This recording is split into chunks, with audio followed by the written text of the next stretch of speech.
na o le Radio Samoa se furulima iwa toru amo e tautuaina o e ilangu ngana fitu aso le vai aso.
Usi mai alau whaafafonga. Telefon mai Samoa ia sa taitasi. Wa au mai amo oe ona o le langolango mai a le talofa voucher. O te whātalofa i lo tātou o tino o le whātawhiti o le ngā ruenga. Tala tau longo mai lo tātou o tino. O leo ai luma nei o le whaamsinonga māua lunga lea tino o se tālo sanga. Mai le loia siria le malo wa autu le fia maua leo se fina ngalo. O le whaamsinonga. I le tautonga o se ala fua mo taimi e sue, ma iro aini tālo sanga o le a whaulu atu. Tālo sanga ia e whesiringi ai, le tūlanga ngā waa o tangata pālota ua mai o na le sitala, whape ai masui whaatutu. Stasi leo vanga tā ua i tā penanga, a o lumana i se pālota le atunu ue whiriwhiri ai, sui o sufono o le pāle mene, pe tai o leo whaailoa le tamai te pāle mia o le malo tausi, i le whailoa inga matu stala, o mafua o na avelea tālo sanga le lo ia siri le whaamsinonga, ona o le teimi ua whaia whaafua se iai le palo tāo au, e leo tāle whea ngai ma teimi sa masani o na whaato ai ai ni tālo sanga, i luma o le whaamsinonga mo se suenga o ni lui, e whesiringi ai le anga wao ni sui tau wā, whapea tangata palota ua le sitala, inisi o i tu malo whapalota. E lei whailoa ina seaso o whaatulanga e sila i le whaamsinonga mawalunga, i lea tālo sanga mai le loia siri o le tātou malo. E lei se rola palota mo i tu malo palota e limas fultasi ua maea, ona o lo iai isi tāpenanga e mana mia, a o le i ave le lomi. Ai o le tāpuni ai le stofi ua mawai o le sitala, wa whaelo ai le official komisio whainga palota, o lea wa usia le valus furufitu basene, o le au whainga ato tangata te tau na le sitala e se lau se furufitu afe, lua se lau lua se furu lima. O lona wingo le au whainga tangata anga waa ua mai o na le sitala, e se lau male iwa afe se lau iwa se furu iwa. Mai le au whainga wa tula ima iai e se furu lima afe ma le lua se furu ono, tangata anga waa e te tau na le sitala ma palota, e le io atu e whaatino ala atu le sitala. I lea au whainga o manino ai o tangata ia o le awhea ngai ma le whaasalanga, e lua awhe tā la. Pei tai ono to e whaititia lea whainu mela, ono wa whaidoa le pāle mia o le malo tausi, o lo iei nisi tangata sa le sitala, o lo ilo pēr official commission whainga palota, nisi o vaenga tā uono fto a wha mawina lea, o lātou sua whailo lai tu malo ua le sitalai. I le whailo inga atu sitala i le stofi na whailo ai le te tai o le malo tausi, wa iluma o le whaamasinonga nisi o mata upu, whaasino le ni ngai o inga tau whaasase, wa whao ngā haitu si whalau o nisi tangata e le sitalai, isi tangata palota. Wa iei fo i manisi mata upu whaapea o lo tua i ai le whao ngā, o ni pepa whanau e whaamau ni ai le sitala, o nisi tangata ai le o la tau e ana ia pepa whanau. Wa iei nei se tau mo whainga le vasenga o li imata maa i tai, o ngā lulu e whaatu sitala e do tātu o sinuu, e whaia se soa lau pulenga ma wha ululunga, o le mtanga aluenga o leo whapele official komisio whainga palota, i se tau ma whainga e tau wha mata la tala nisi o no tanga, o lo o uti ai le whaatinonga o lātu ngā aluenga, o le liputia leo le whainga palota tere o le tātu o sinuu, o wha moe whaia lea i le masina fōua o kuso. O sea o aonga lo wha ngā solo mō tu sitala le a ngā lulue, i le wha lawi loa ino wha amtalanga i le wha ngā solonga o le palota tele, wa langa la ngā ini manatu i le tāua, o le ngā lulue wha tasi o leo ma le ofisio whai ngā palota, ma au au nanga nusi pepa, televise, leitio, ma wha asara launga i au wala viso ta inga wha ona ponei, ina ia vave maua ai alo tātu o tunu uata ma wha amtalanga, o le wha ngā solonga o le whai ngā whiriwhiri ngā wawa Samoa. E le iava no atu le komisina o whai ngā palota mbola na forasanga, ia o ngā tu sitala lo wha ngā solo, ono o lo pisi tere le lesi tala ino sui whaatutu, ai o wha iloa se sui al wha laptonga tu sitala i Samoa, o le vai o se fau o fuafua, e fito a mawai se ava noa le komisina, e wheiloa iai ma tu sitala ma le au whaasala lau. O le masino November le tausanga nei leo o whaatu langa e le whaamsinonga, e wala wai mōri mau o le matau putou whaamsinonga o lo mōri ai, le tamai tai tu sitala sinia o tali i langi, po o langi kere soma, o le vaenga whaasara lau, i lunga upenga ta wha i langi le tala mua. Ina ua mai atu ina atu ai e lana lo ia le tali te tee, i le morianga e tasi o le tau wha leanga e mafua. I se li poti na tu sia ma whaasara lau e lea vaenga, po lea au nanga tau whaasara lau. O se li sanga rua o se leo po o se malu o le malo, o lo o tangi whaasanga le tu sitala sinia, o le pelestene fo i leo le asosia tu sitala, ma le au whaasara lau le tātou o tino. Ai se tasi o mata upu o liputia mai le whaamasinonga whai tu malo, o le te ena lea le tamai tai o Lise Marie Schmidt, o morianga leo e se furma le iwa, o ia morianga e mafua e le tusi na ave le ua molia le loia siria le malo, whapele tusi le ao le malo na whai lo aini tua inga, o ni a fianga o le tamai tai pāle mia o le malo tausi, i le mani wai o le tamai tai profesa, o Caroline Sinavaiana Gabbard, o whea puali o le tausanga fōru o luono, o leo wa whātu langa e wala wai mōri mau o le nei mata upu tau whaam sinonga. Whiroa ia tai au mo le te walunga o le ngā ruenga soifua.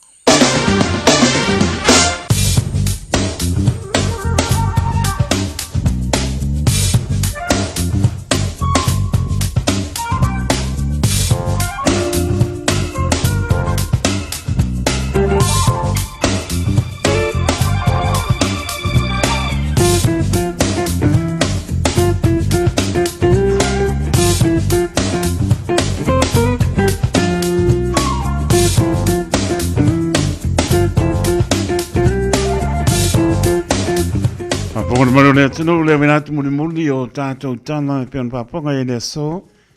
Toto mai au tanga mai a tipi au tanga mai a. Anga lele li ilo tau soi fōr tātou wola mori atu le aso a tai au. To e paponga se paponga o tātou tala muli mai si o tātou atuno o i Samoa. Sa mainga tala tau lo tu moli pera pa mawina pe mai le tai au e o mai ne le pia pisu fitu. Le maulunga le mapunapana lo ye o kilani marona manu I le pos fu mai fa sabeli lo angi mai so de sepo o lo tu maule a wawa lo pa usi timu le taimi nei ma ne ma tu o la wala o ne se tian manu o le tai tai au mai ka mo tai au winga po na tau e mai le as paraine mai pa uti munga a wawa po su fitu le bela pa mawina mo tai au lo na manu le pia pia sepulu ma le nua Papena po winga le tau e mai le asto na I mara sa pa uti munga a wawa su mal le bela pa mawina le asto na I sepulu iba le mapanapana o le asa su tasi le manu le po le asto na I ia ma le iba le manu le po o le asa sa. Patalopa si o tātou tono I Samoa la ua te ale malu I minute malu te ale pitu I minute malu I Aotearoa nei.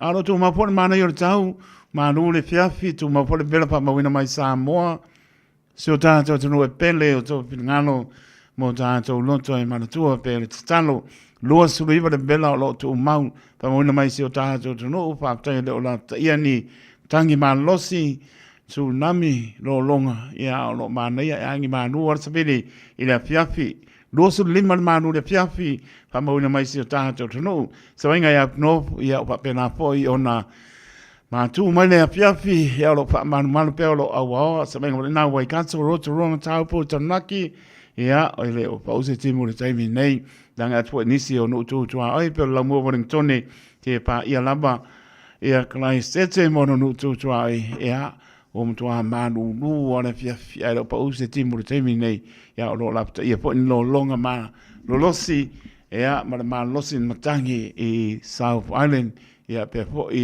ia le saunga I la mua Wellington ia manisi o vainga no tūtua ia le se mea tātou te tātou te wane ei pepa pone ai lo soi fua le rii e alofa e pui mai lo tō soi fua mo lo tātou wola so venga na tala le tau I wānawa o por klame pa ngā solo le tautua pa au le radio Samoa so lima Iwa tonu a mo le po le stofi la sepulu I ulai lo oro lima tālofa lava se mei laupa ponga le tātou ngā upu te penaina pitalinga ia tui pea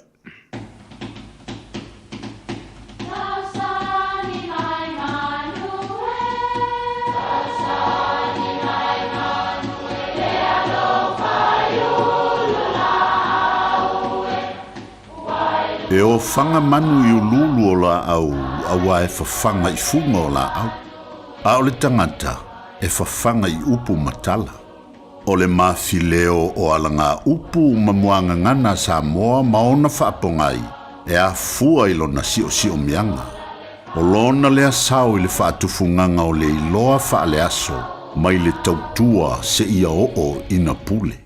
O ala ngā upu mamuanga ngana ua lantou mamanuina le tō whamanino a Samoa, mana tua fo'i, e tāo fitau muli le atunu. Ia mafuli a puou. O le puou, o le isi lea I tu ai ngā ulu. Ma e pei o le ulu pito I ta tele ma manao mia tele tangata. Ona e le leilona a ano. E le ngata I lea o se ulu ola ngofie ma tupu tele iso o se tu ai ngā ele. Ma so se tu ai ngā tau fo'i, e whai ngofie o na lamatia e whāma matangi.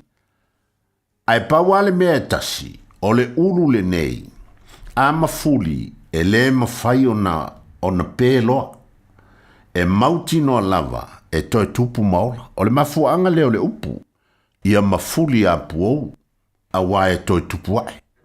E whaongain tele i maliu pe a si ia lofa se paolo. E ui ina whaanoa noa le nai tu o le ainga o na o le toa sea o se tasi sa wha matua i tumu i loto ainga. Masa ili i aile launga le fioanga nei. Ai tali tonu e mafuli a puou le wala o le tua. Pa u se toa, ai to tu se toa. Ia a manatu foi i le maliu o le tātou whaolo o Jesu Keliso. O le mea tonu le nai ta ua o le mafuli a puou. A wana ta oto i le tunga maue aso e tolu. Ai toi tu manu malo mai. O le mafuli a le puou e mafuli ai toi ola lava. Ia mafuli a puou. Manuia lau whasonga Samoa i le ne aso.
so ona ole nei no loto ia Yesu.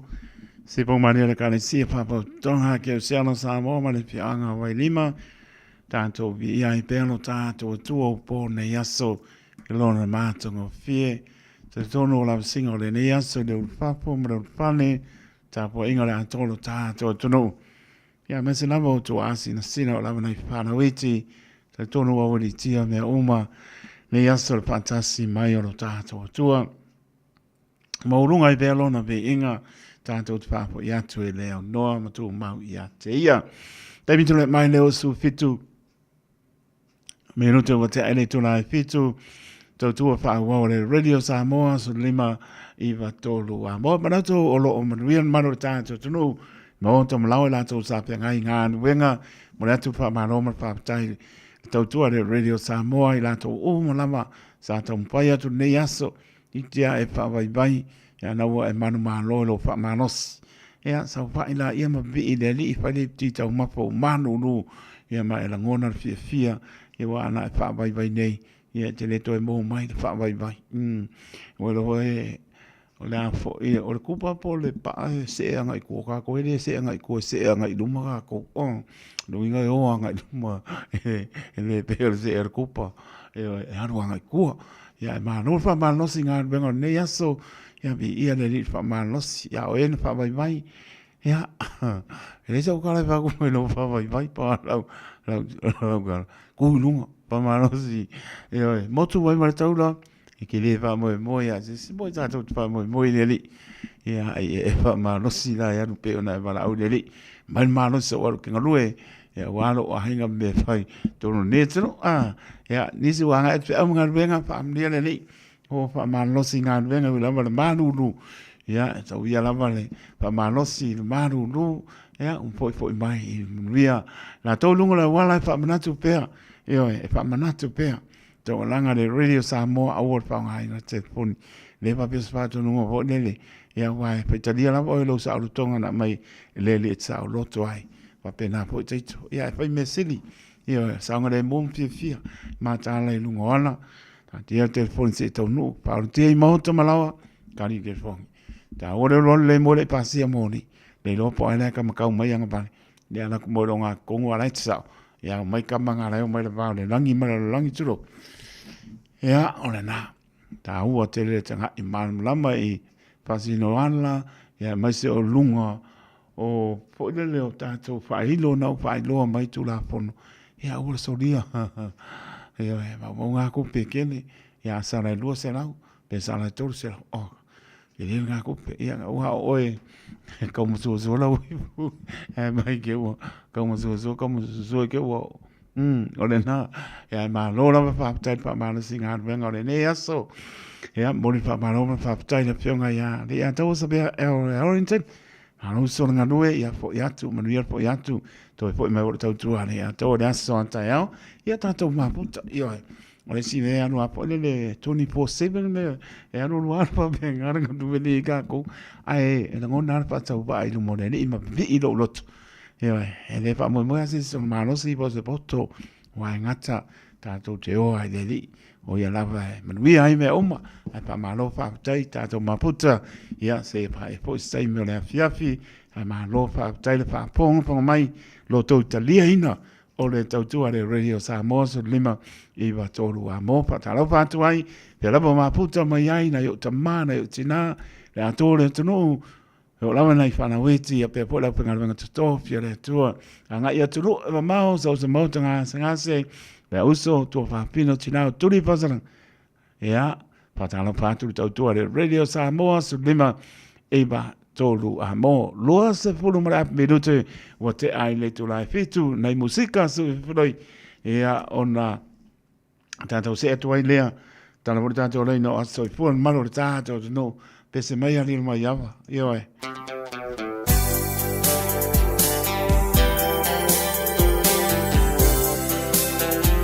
si lo Mario le penino Samoa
Mole tuai lof anga o o matua fai langi le folauna lof anga maya chea to lua malfanau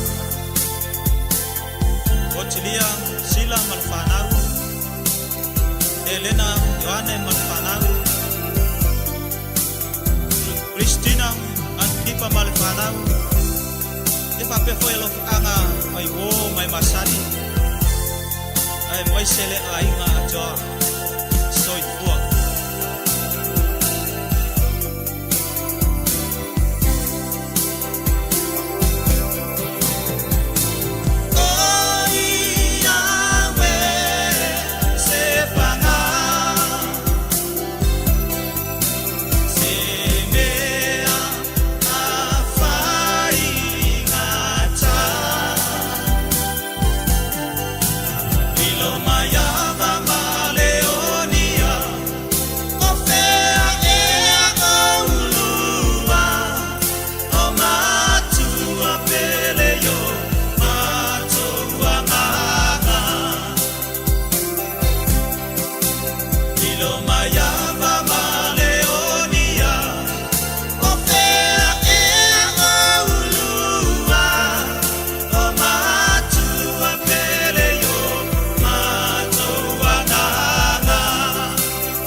Maya ole tau sala ai ai ole ale oni tama e ole te ne ya tapa tapa e mase sei folo la nula aha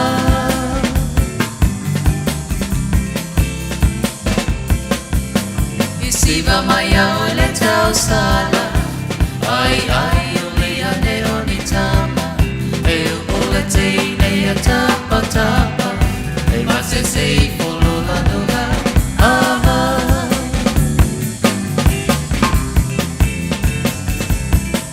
E mana ya telefo ile vai Ni seta ma ita ya si vai vai Ai ai atu fa amalo Mo fa ale fo mo ai ole fo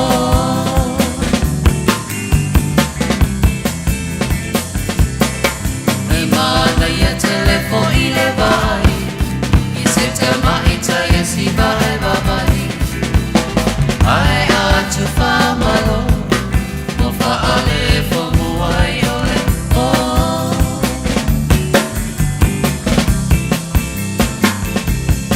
Seta salala matata ata Ai ai ole uma otangata Ai amata fa au Papa ulu ai fo ile manu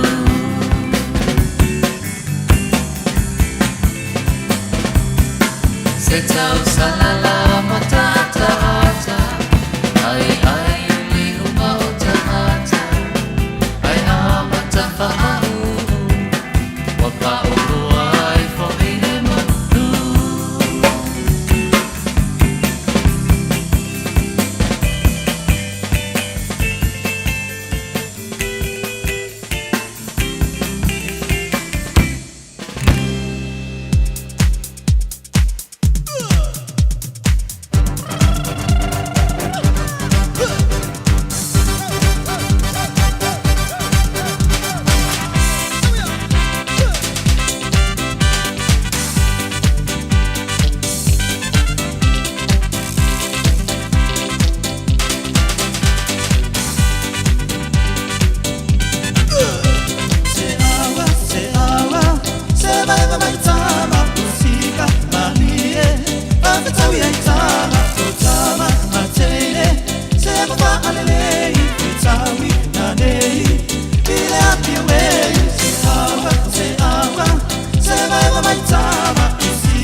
It's tough when roaming dogs don't get claimed by their owners. Often they're unregistered, so we have no way to reach them. He doesn't deserve it. He just wants to go home. He never should have been allowed out on his own. If you own a dog, make sure it doesn't roam and make sure it's registered. For you, your dog and your neighbours. A message from Auckland Council. All together Auckland, Tāmaki Turiki. I feel I was so sad. Omega ka. Feel my knowing more. Omega ka. Sabaleta umofie. Omega ka. Feeling my loyale. Omega ka. Omega Cars, lua selau Diabetes Drive I Manukau. Pole telefoni oiva lua fitu 5 tasi lua. Susu mai manukau ne. Omega ka. Umalole keisile Omega ka. Talofa, we're the Katinas, and you're listening to Radio Samoa on 1593 AM.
Alofa Samoa, waule nei o kasu tialu, awal suia lingila o le kio. Aeva eva mai ina se fulu lima iva kolu, amo, Radio Samoa, vevela a.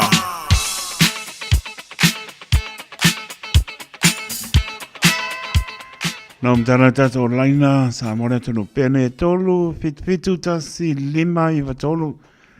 Numera valau mai pa mlelo waso ifua. Pointing out tato email on the air at radiosamoa.co.nz Facebook page, malungo le YouTube channel.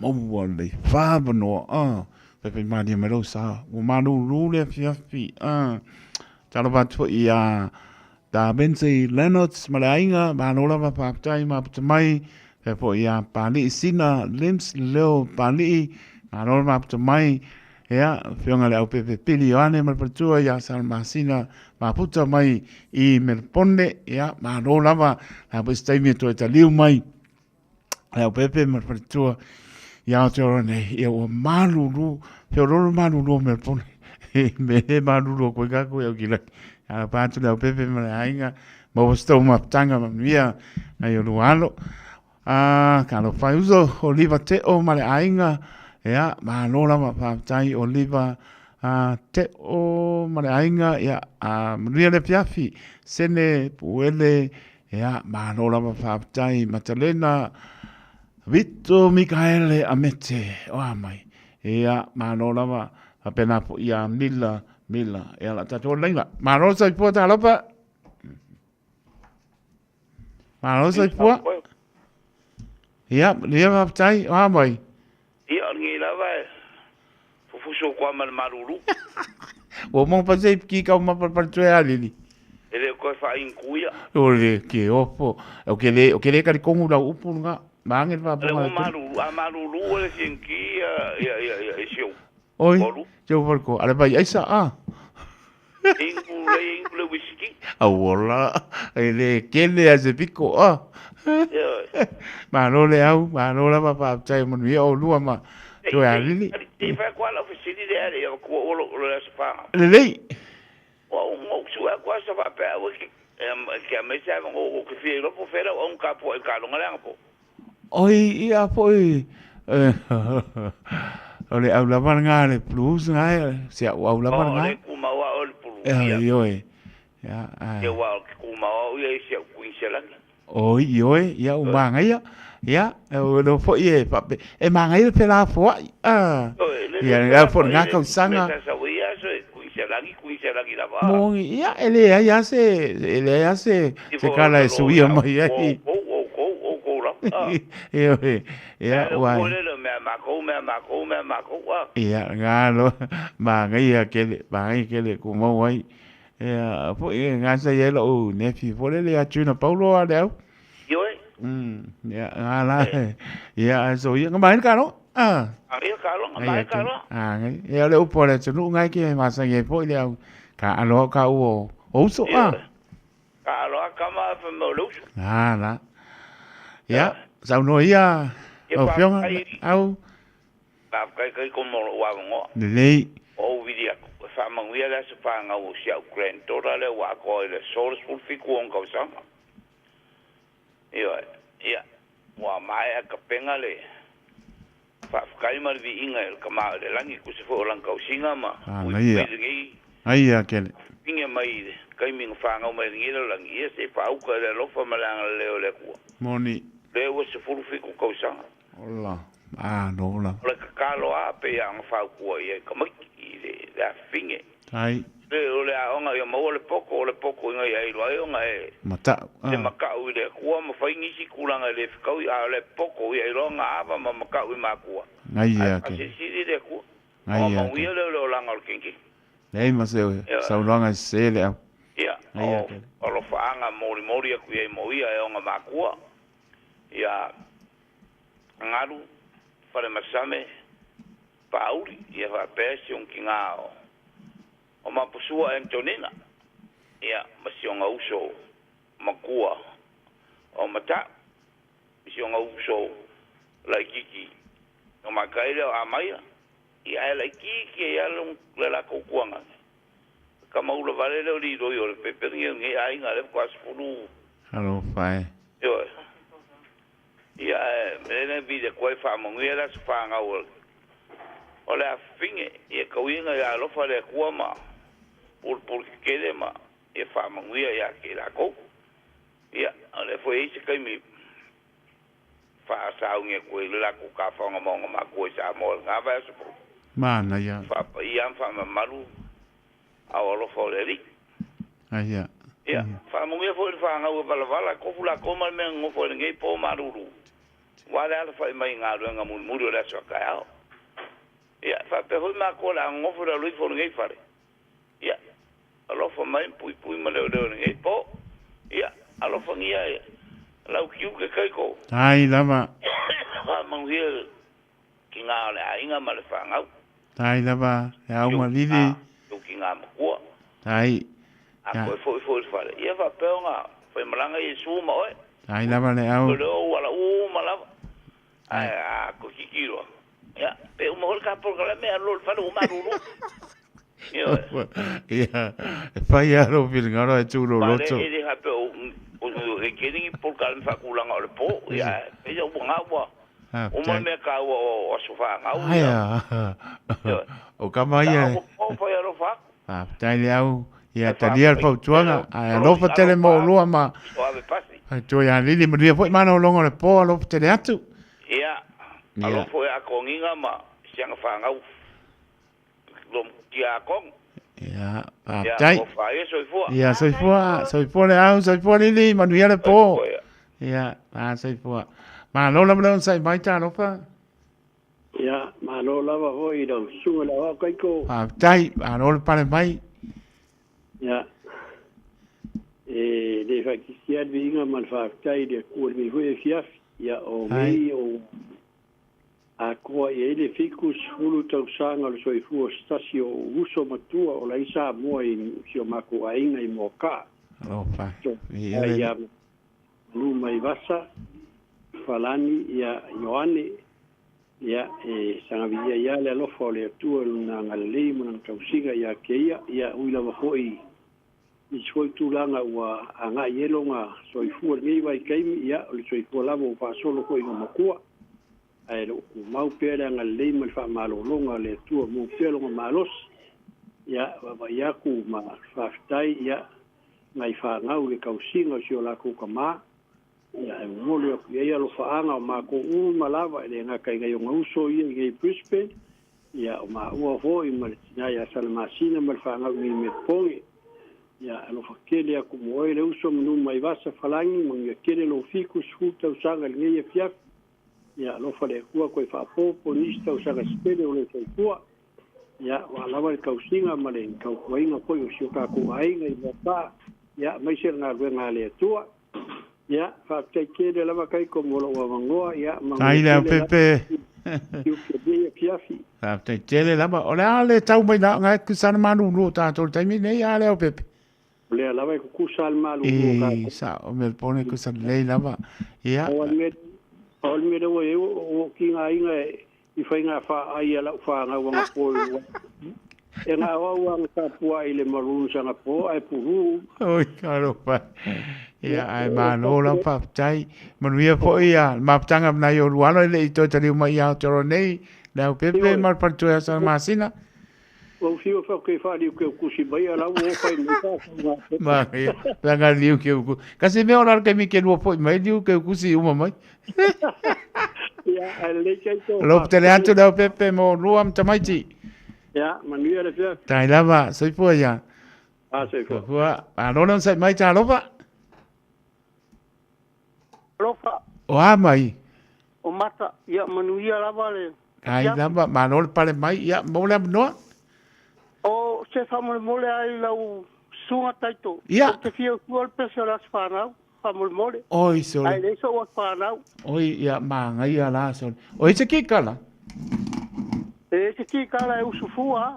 Oi, a capella, ia. Vele pa tau pare au na pe mafonga tau moli o le porenga le radio Samoa fa mio aso i por maro le tenu i ta matina o uso matua pa pinza la vanai pana witi ia manuia te leo tau aso i fua happy birthday to you all si fonga manie o ai po i seo ta mane la pa leo ina le pes o mata ai vave mata ai vave le vai manu rua ia nga pa masa ia ia ela uso tu pese taito le lei na we on ia ia ma tau te fa manuia ma o ma tau loto fia pa fangu ilo ma pau ia mana tua to wa sofanau Fia, vivia tu ia ile tama, vivia tu pea ile mesia, i toua sofana ua ulia. O te pese nei mo oe, ia mana tua i lo uloto, a ia sili o na taua, e fau popo mai a solo soifua. Fia, vivia tu ia ile tama, vivia tu pea ile mesia, i toua sofana ua ulia. Vivi atu pea I le tama I tō aso whāna ua ulia hipet. Hey. Mata. Manuia Pate le lava moro sao ne fiafi aso I por maro le tino alopa te le atu. Manuia mano longa le po. Ia manuia foi lau kiute. Tai soi pua ia. Soi pua. Pele whaanili whamni atu le aso whanau se o nephew ia whaanili. Ia whaanili tau pa u ma losi o tara. Ia whamria le rii lo langa tupupua e alo whaanga ia ma ia anti pele ia manana akenese o ma ngele. God bless and many happy returns Lulu. Ia ma ia pele whaanili ia all the way from Mohotara. But my lord, I o le pesilia. Ho te nofo maro boronga I le aia se mea nofa.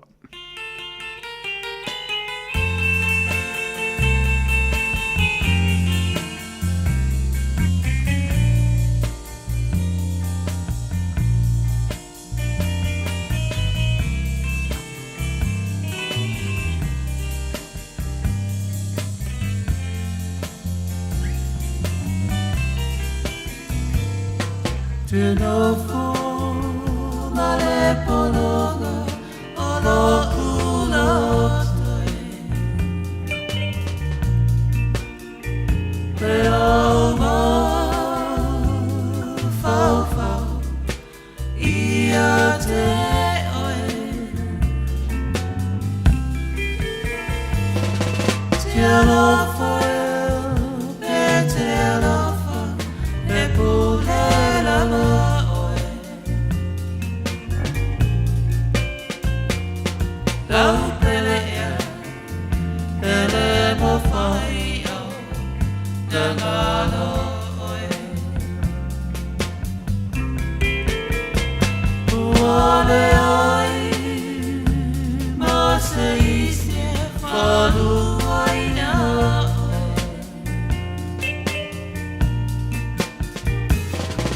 Uatasi lava oe, lo wha moe moe. Pe alu aso, ai sa waso, whai sa oe.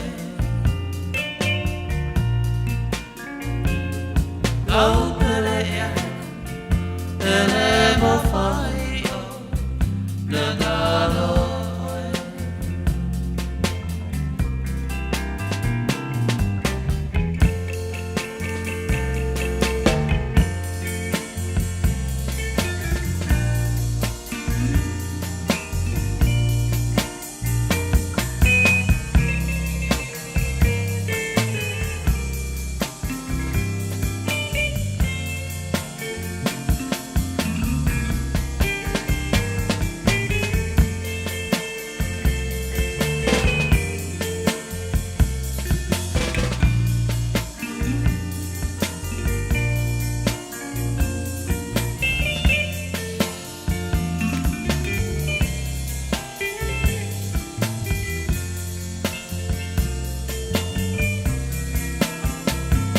O te moe, ale ma moe, o lo ula toi. Le mafu fafu, se me mani, ai lo ula toi. Pe te fau, pe te moe, e pule lava oe. Lau pele ea, pele mo whai o, le ngalo oe. Uale ai, ma se ise whalu aina oe. Uatasi lava oe, lo wha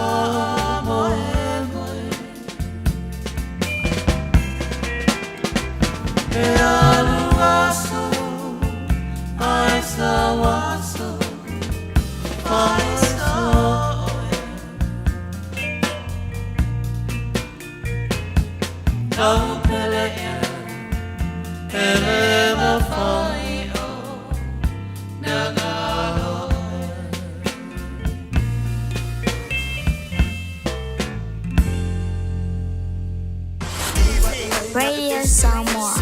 Taslima Ivatolu. Amo.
watu le mamano le pasese o lato e fofo mo le vai mai mala ngale polisi a fa moe o akilani i nisila o sauni nei le vai mala ngale fitu to fitu o tau fo le fa mama ya tu ainga o wo mai masani ai mai se tasi o pele ya tu e o wa o le o toi mama se tai me le fofo le o le vai mala ngale ale polisi mo akilani nisila fa mama i lo ainga ia manuia le pai ngā mara.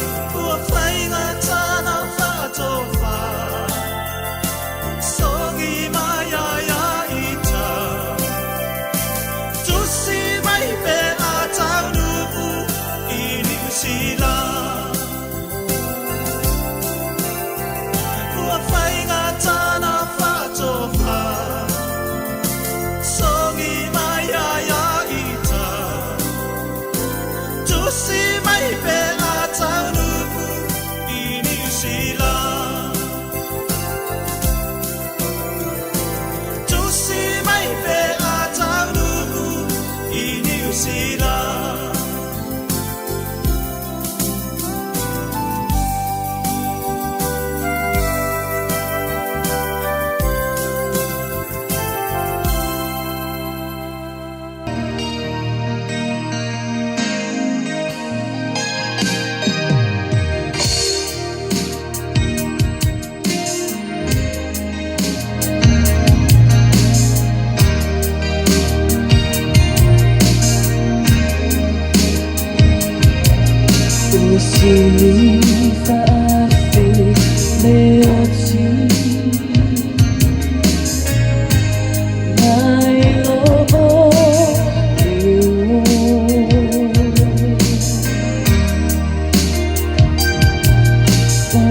Oh,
Se pong wale o le ngata ula bea ti ina ua tu lai mani tātou taimi. Hono mna bidu tau te ale tu lai manu tau tu ale Radio Samoa su lima i matolu a. Mo mna to manu ni lau tāpo inga Samoa.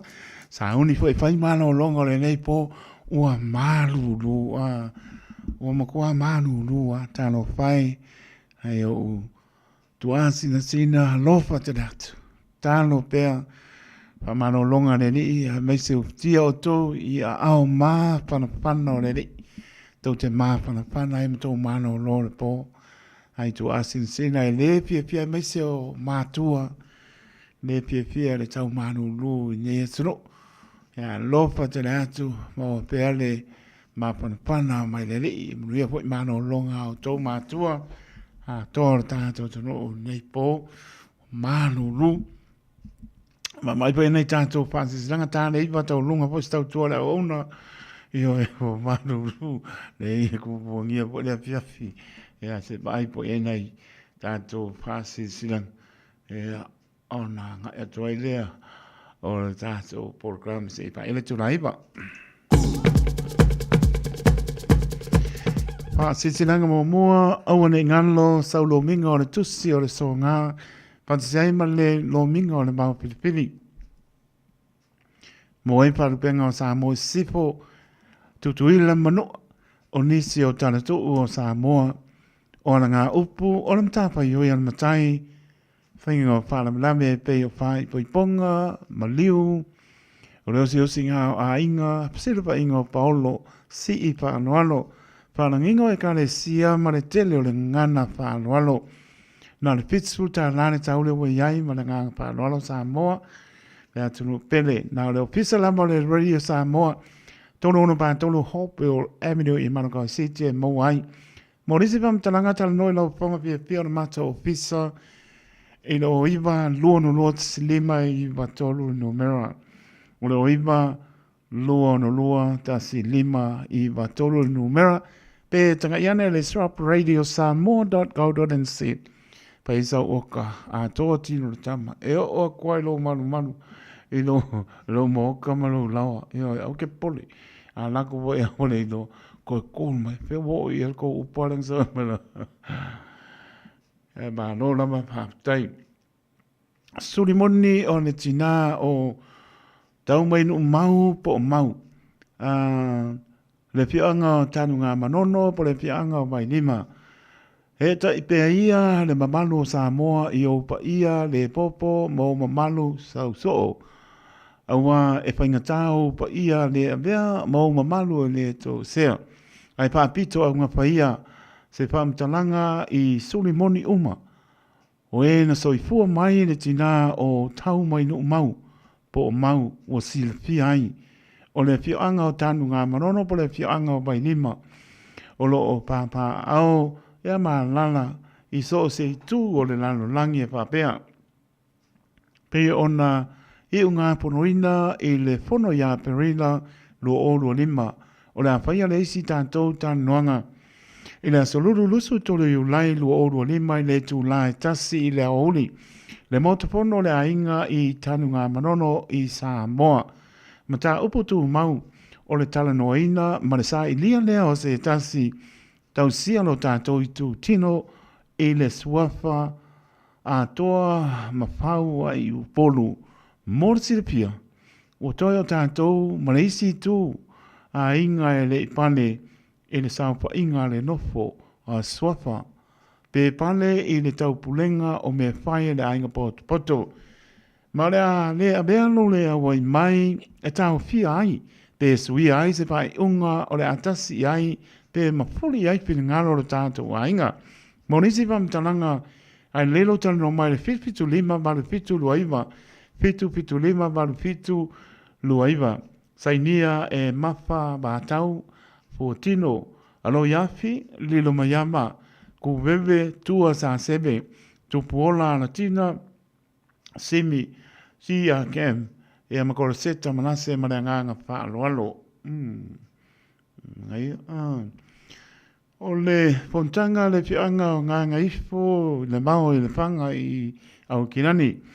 O le anta oto mamanu Samoa ma le tana nei, ai o le ai fotonu ia le fuiniu i le lapa e ala i so mātou nu pele o ngā ngaifo le vau i le whanga o lo no pia i so se tu au ki nani nei pa sisi la atu le āpa tele tau wai o lea ua tasi tō whai le pa ia o tā pa au ma ainga le sua ti am whamuina.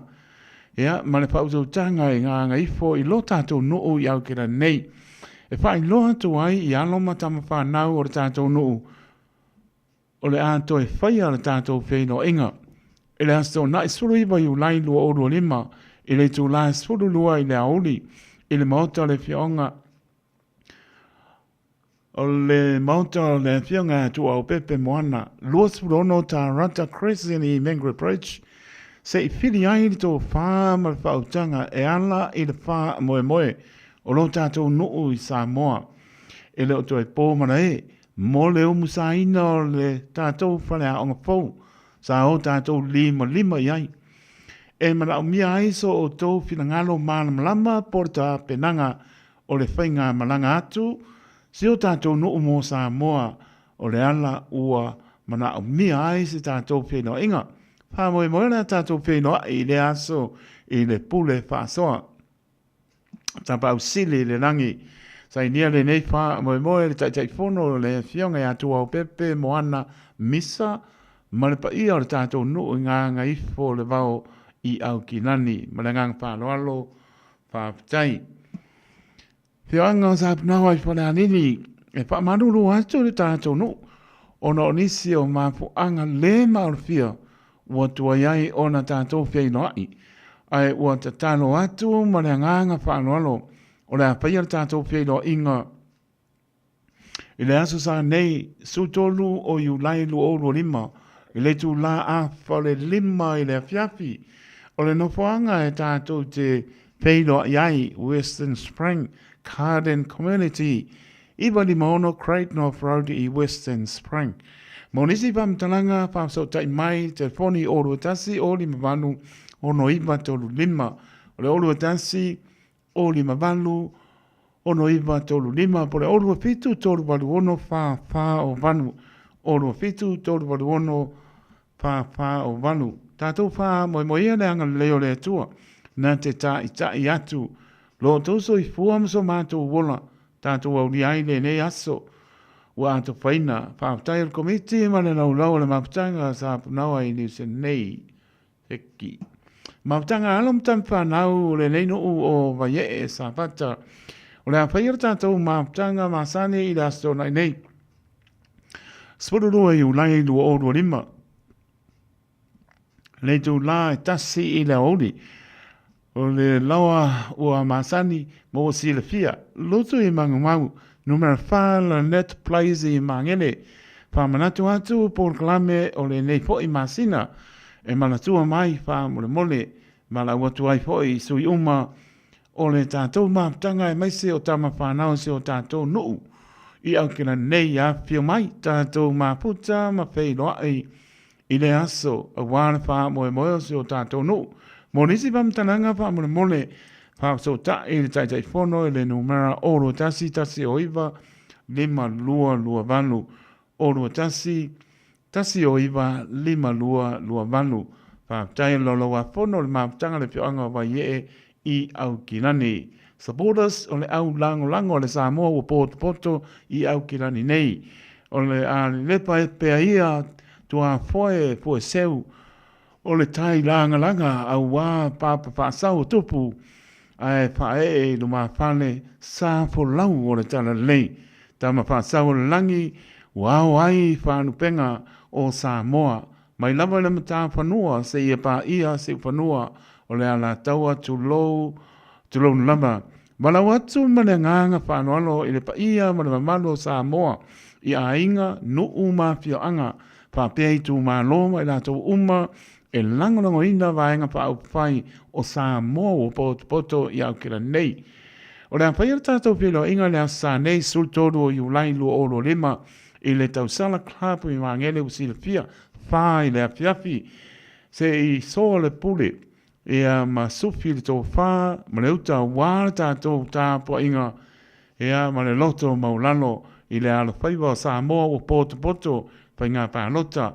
O nisi whamtalanga pā so tae le numera e a whionga ia le maru oro tasi o paru o pitu iwa lima pā o oro tasi o paru o pitu iwa lima pā o po le whionga le au pepe oro tasi lima toru pitu whānu waiwa oro tasi lima toru pitu whānu waiwa ia mara tō whā ia si tangata po o vai mara malo oro tasi oro ono fitu o iwa whā oro tasi oro ono fitu o iwa whā ma le whaaro te le lava whaaputai. Ngea pe oma o pianito se koe leo lai emo mai mori e pe a koe kasi. Ngea so ko e veni Pasifika ta lopa Samoa awane MC a loa manoa tai au a fole loa i le a fole tolu fale loa e veni e Pasifika e o kilani o te autor wha moe o le a siasi atu waina man Samoa i le whale o loa o e veni i le asparaile wa tai au i le bao le apole lua ma le apole tolu o loa manoa le e po e ai so wata e a maputa ma whaamuria le tātou au tele whaapitoa le e veni Pacific i le aso o se aso pia mo tātou uma pe loa i a tai au le apole lua toa tosi Numeratasi John Cota Tribe i Auckland Airport Shopping Center. Whapsanga i tonu a mara KFC. Io e awale aku kau sami mo ai o mo i le e veni Pacific ia whakalofa i le manu Samoa. Ko manu. Nisi nā pāsi silanga Samoa tunu pele. Lai as pai asa mase mau. Wha moe lama. Lo tō nganga ke sana mangaro la tō ona ai whaatai tēne langarang mai le maru le aturo mai le pūrenga le radio Samoa batu whaamalo man whaatai e le atoro tātou tano whaamnia le atua ka noi lau pong pia le mātou ofisa i lo iwa luonu lot silima iwa toro numera e maua le leia mātou le ua spuru iwa bidute ua te aile tūra aile malu tāne iwa tau lunga stau tua le ona mana nganga whaanalo whaatai mila ma le ainga lo mai sini Australia pe a fo i a pele whaalili pe mai pele whaalili happy birthday whaalili tau pa losi o tala malo se whaatai o tala malo o ti Ano pai patoi anu sia pe sa mino filia o amore manu lu lo fat ano pai you tita mo sili o mai ya lo fatele atu mo via poi e po mano longa you tita mo sili mala ainga fa tai a mai ana tato pe senga le tana tato laina mo le fanga pe se me e te pia sa no ai mo le lo fanga le po Tato malo loai, mana tua whailo tui al fulu, whamore please. Nau le whamanatu. O le whamanatu, mana tua lalo, e le whamalo sia. Lofa talia na met soi fomo lai taitu. Ai te he, te langona le musuia le anganga pa ia, whaile kui al fulu, so sangi al fulu, o manu lu, ia whapefo e al koviti, whaile kui al koviti, aru koe siaki po wa uma utui, whamore mole, e le spatununga a tu lalo mar pa manatu ko siaki po wa umo tui a le pai le siaki le ke wa le nga pole over a le da kura ko kas ia nga pa lola ia ia nga ke le tu fulu mana tu nga e fi na we ai si pe me le kongia pe mai si ko kong sa no ai lau family doctor te mo le sa la ua e na ua fa le o ina to le lima tau sanga nga i lunga ma le nga fa lo e fa pe o mo i nga se tu ma e sa lo ko la to nga le fa ya kui e a ka ma vo yo nga ma no lo si se a puru e a o le nga e ko kongi na le nga o la to ye mo nga se tu ma fa mo le e le to ngia po le lima tau sanga so i fu nga i lunga ia ole na ai Silvia Tilly manino a Tilly tala noi lau family doctor ia malanga fa lo fa tai Tilly sa ene lo fa tele atu o e ma e o matua o over manu lu Tilly sa ene lo patele atu via po e ne fiafi nei musika se floi ia ona tātou wanga e toi lea ia tana tātou leina ia awa po e lo anga molipo ia nei lo anga da po se net pia sau no ia lo nona dodo Jojo shio valele Jojo shio valele Jojo valele ai moa mai teime ai sei la umalewe Jojo valele ai moa mai teime ai sei la umalewe Jojo shio valele Jojo shio valele Mr. Tano, Jojo, first class na valele pero Mr. Tenary, hey, pati popo, awala ba na iba mga pelo mashay, shala yaw, sa mila follow leo, bring them away for lea nga mo, singa yem, mama sito mo lang uso, Katerina Legasang yung Sosfina, Malestiti Wapia, Sao Chiao, Neyaw, full mouth fika, tumit pio pa, may unta, sin mo, find the merla, la fanga tano ika, manuna, taki may ya, all the dirty bully red wines, Billy Balaganja, pagasin yung may lumalapo po, elava, uwi Kobe 24, elava, uwi Kobe 24. Sang, pero vaya de sang, me ponele. Lolo may ili musika, valele ay besyo mula, siye yung ovima, yung chapapili o niya paaw, valele yung mole ea, valele yung mole ea,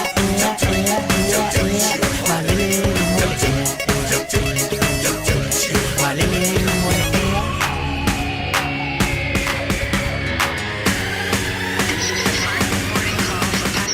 I went to pay farewell and malala with chupu so nga papatuloy may lapis pa pala treble awa ang gali repo kapaking yung lepali bubo o ba siya may six check yay be why yeah pula may wa ngayon John Wayne e papa ding ding dang ding dong vivela dance so ba lili siya e mai sifu isa to nga po o matu awala man kita nga tapay all expect malu pus pa wala dam dili do fino ay malaw kalip may kamiki mali chango shalo malaw tahin na mali mapula o ba ayaw na itaw shalom ang mga oy ayaw shalom elava wala masamo elava wala masamo Peme ayer valele fi ay to kengi si ba ko bay Lolo may ili musika valele ay besyo mula siye yung ovima yung chapapili o niya paaw valele yung mole ea valele yung mole ea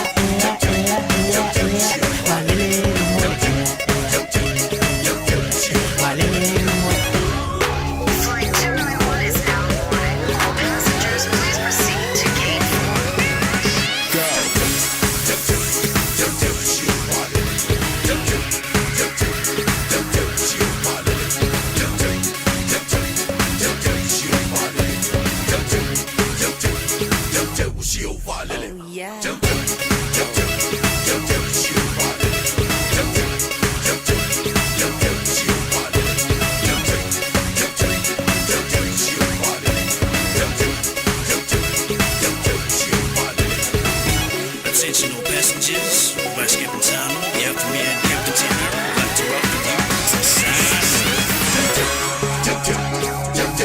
Lolo may ili musika valele ay besyo mula siye yung ovima yung chapapili o niya paaw valele yung mole ea valele yung mole ea valele yung mole ea valele yung mole ea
tinga wale mafai lea o win bea iai baby aule fa ato fa mai wale aonga ua masale vai fo i mai o nei tinga wale mafai lea o win bea iai baby aule fa ato fa mai e fo i mai yeah say baby fo i mai wale mafai se ai wow male pole mo se malolo manatu ya oile wo oh hey my baby lover you come back to me you're the only one I want 'cause you're so sweet and you possess all the qualities I'm the one for you please come back to me sexy I miss you I love you I need you I want you baby I will fight to find my I'm sorry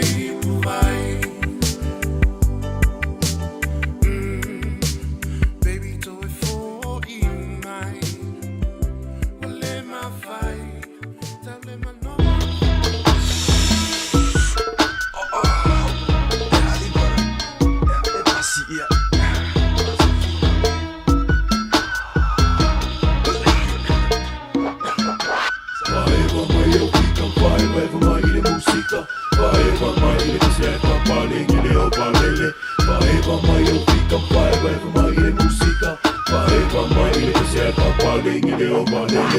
Tau mu'uro le pasi I le makeki I funga lei Ke pai uka, ke pai kai Te vai ako I se kulei E whakau mai o se ei E vai a unga ngei Whakarikari aku ai na ukama o DJ mangai o makei Ova I unga sasa I vai pei na va ua kau I le ua Sa ole ova ai whiau na vale E hauai ole pakua Ole la au e le ese le anga E whaai vai vai fika A ole la au furi na vale ua mawai male au ninja ya Whaapea oe o se kanga ai sa Le ai kuanga o se laula au wai moange o le Panama Whaewa mai o pika whaewa mai I le musika Whaewa mai I le piseka pale I le o palele Whaewa mai o pika whaewa mai I le musika Whaewa mai I le piseka pale I le o palele Yo, give me the stuff, I wanna smoke it up Yo, light it up, go roll it up Don't stare at me like yo tough Go top it up, nigga, come on by Come on, give me the weed, go grab a seat You gon' to sleep, you see me high We taking a ride, I'm back to earth one more time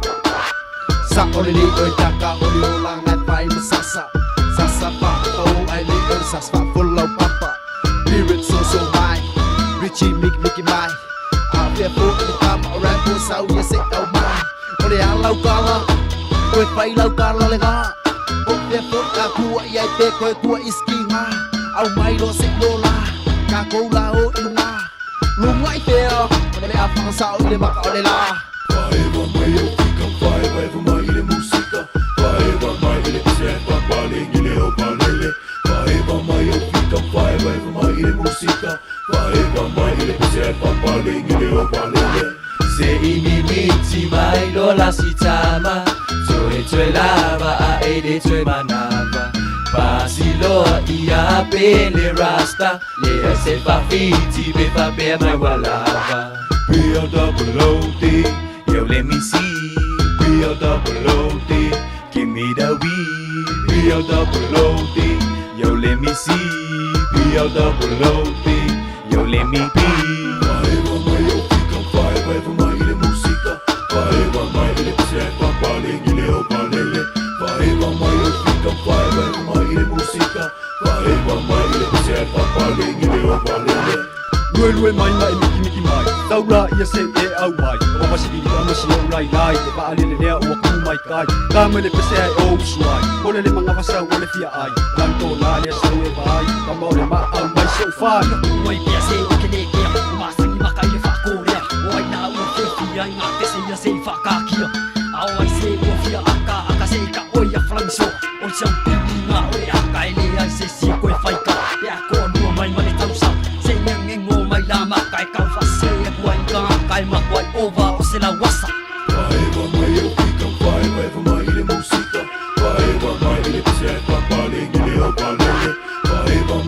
fika mawhai waiwa mai i le musika Whaewa mai i le pise ai whapaling i le o palele New kids on the block, yo. Got the funky on the fruity loop. Yo, keep banging on those keys, yo. DJ too poor. Rich. Come on, Douglas, man. Yo, little Oos. You know it's your boy B-Rex. Ghetto band. It's the airstrip glam. Fatal to ya. See ya. Yeah, you know it's the Mr. R-A-N-B-O. You know. Come on.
Taimi tole mai leo a to su baru biru te ona tala le tu laiva ya mo lo ma ta so au o lo anga mo li po ta lo pa le tau Malo se pura pura kai ko pura tunga le a pura punga le ko ka rangi malo se pura lang ba kapi da pura.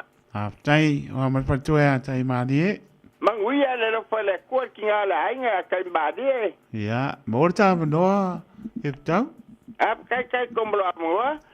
Bombo la kolo faanga pa mungianga sunga pa pengenga sap kalai leva ese mar per kua lo fa mar fualo sunga pa pengenga kawara pamba manta mar fualo sunga pa pengenga Filippo Mbaleku maleng fualo ka sunga ka singa seleka Filippo Mbaleku ape sunga pa cha balolo kinga pa cha balo ya limba sef Filippo lo faku sef Filippo liba Apeba ele makiva fate au mbakova ele makiva ba kua crash ape sunga fa pengenga kapsi da 5 miliamba sunga fa pengenga si pa barika sunga fa pengenga pingiaso mbar farkua apele pa cho faidumba ranita mangfaro abo kaulo ngafa mbar farkua ilen mangfaro kai badi kap mbanga yo mapeka apeka ngvasa basi kai badi le vai lo fak Kalau balik aing ngambabe fa bungala limbar fa ngawlo fa ape to maratai polo mar farkua bailaka mar farkua kuingi kai bari fu pa mar farkua ape pelo fa ape no ngoro bari choka bahana mbo a pe kinga makua ya vaia a pe fumbongo makarsa malorosiu a pe ai ongo isepeka makanga loa papuisi na no faku ai ongo a pe kai mari pita masia ingiu marfangau a pe malai makai mari sambuelu marfangau a pe kai mari va fusi maheren kinga makua a pe fangi lo faku pe fangi kai mai singabe ba fakua kere mare pe msurika oskaria a pe le au male fakua lili a pe ya pepe yoange male fakua sal masinga oskaria e bispen lo faku kai mare ba kau lo faku ya lo picoge mal fakua bele va pe siara ki ga siara male fakua mal ki ga yungi a pele o fo maki ma kua seka a pe la ya pida ma fei la ya tevi ma farkua lili e lo fanga ba kua ka se fu kai ma ri pe mi ka o ha pa kai la ba kai ko bro avongo a tai tau wala mai ma le foi mano longo le po ya o lo ma tai ma ni a kai la ba kai ko fa ma gui anga soi fuai foi ya no da to leina ya tani tu laiva tau lunga po sta tua pe patalo vanto la to ma to mai lunga le apio polinga lunga le YouTube channel ya me so au kilani mano tu no tu tu a oi ya o tu no ma ma mano le tu pa tai la to tau pati mai le au mo le po na la mai ma want po le tau tua le radio Samoa yo lo to pa ponga mai tu no ma ya me so ya o to nei pa tai lo to te lia ina ya o mato fata wa ai le aso mo le aso ya te tono pe lava o ya sta tu le aso pai vai asa ma se mau ya pa mo pe le nga ke sano ma ngalo ele pe nga venga ma no sai mai ta lo pa ia o fa nga lo por kalame ka te tele lava le au do mo mo le no ya o fa nga le la mai a lo fa nga ya e ulo sai fo ngo o maruru ya la o mo la le tata ma vai lo o wa lo ma nga pa lo maruru po i oro fa anga masangi lava ya ka oro fa ku nga i si ki nga ma ko ya mela puri ki a ko ngi ka gredin ma fa nga nga ka fo le o si o anti de ya fa fo di sa ki lo por lo o rincon ya fa pe fo ya no ma ko wa nga ko ala ba de ka lo ko la usi de fiara mulia ko lo fanga ya ko malava fa mungele ko ya ko ma ko fanga mo sil fenga i fe au mga runga o vaiaso e fo da fa i u vaiaso ka po le so ia fa mungele ko ya ko sa ngia mo le sa pa ki longa sa ia ai lenga ka fo ile o si u so le ya le si mo nga pingo ko le ia fa pe fo ile ka venga ya fi mo long ko si ma ia fa mangui akure oi mare sunga le fa fanga inga ya kavika leuka poloi mal farkua mango faro fa mangui akure i la sunga fa fanga inga fiaf ia o kale manguangi ia maro mako ai nga ko mala wala fanga ia ai wo mo boy fa mangui ali le ko ya ko fanga fenga ye fe au ngaru ngaringe aso ye poi foi fe ngaru ka au pa muia de ko ya ke ko au ngaru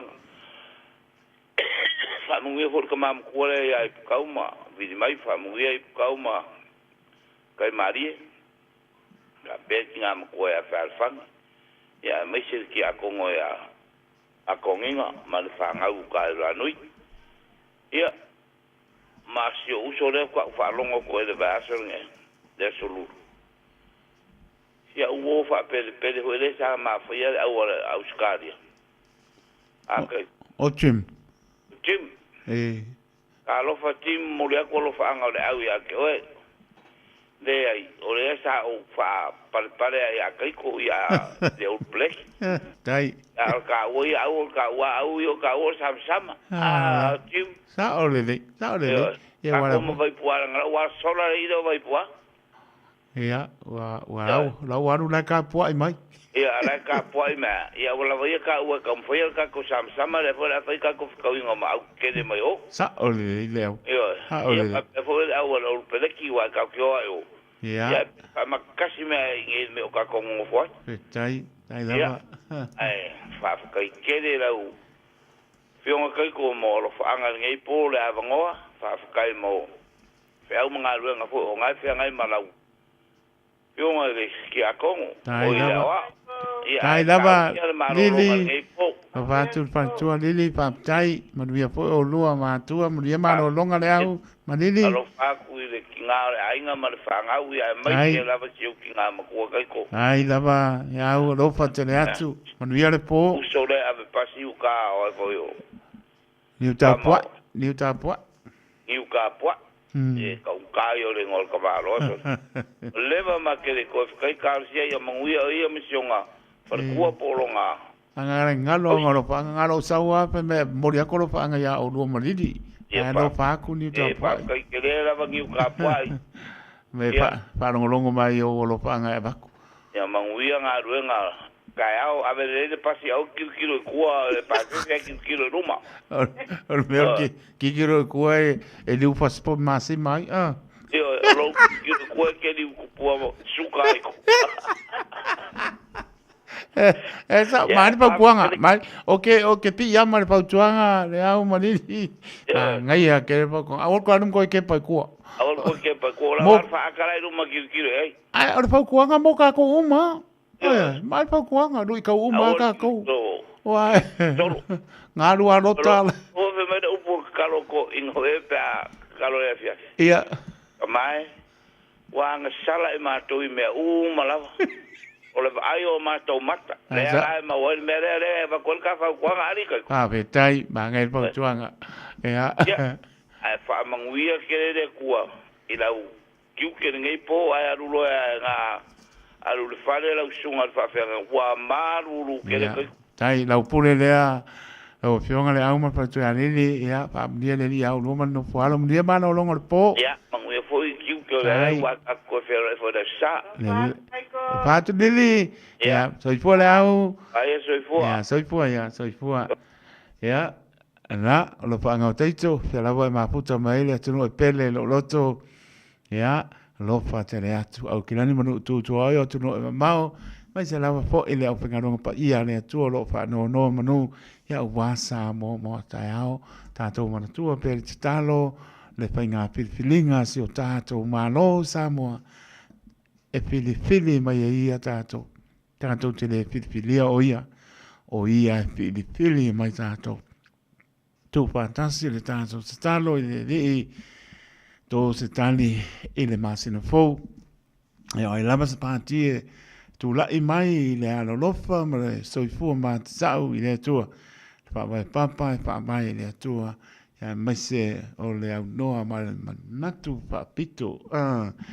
Ia maua pea le anganga o le pāsalafa, ia mea alofa le li, ia whaia ma le whamaoni e manuia, ngā pilinga si o tātou tunu, le pātasi o lo tātou tua, nia po le atoa si o tātou tunu, hamuri mai lau ele ntou soi fua e ai, tātou vola e ai, balo tusa le li so tātou nia, lo patelatu se uso ia rasta, mane paritua ia pisami, ia lo maputa mai se uso maron paritua, mane no palo i ranui, i West Auckland. Lo vatu uso, nia po elua mano longa. Sau ka bakuru ka pese, ngā lela ua le whane. Tau lunga stau tua le nei po, sa mole tunu pele, pela wana so atu e le aia, spai bai asa, masa mau. Pa mangano le au auna pe o so po utsu le ngana teito, pa to ese a teito le atunu. Pa mangano ma le au auna pa tau wa. Ea, mo mia lama le pusia pa atase o tātou, ile no nopo pe arpani. O le pinangano leo lo tātou tua. Manuia mano longa le nei po wa mano ulu, pa i mai a awa lofa mā whana o le nei lunga ia e tātou malama maota malawa. Tō whamoi pile mui lo nanga le lei, ala whai le aso a tai au. Ia tū mau le lofa malanga le lei o lo tātou tua. Taito tanoto le au ona, soifua, ma ia manuia.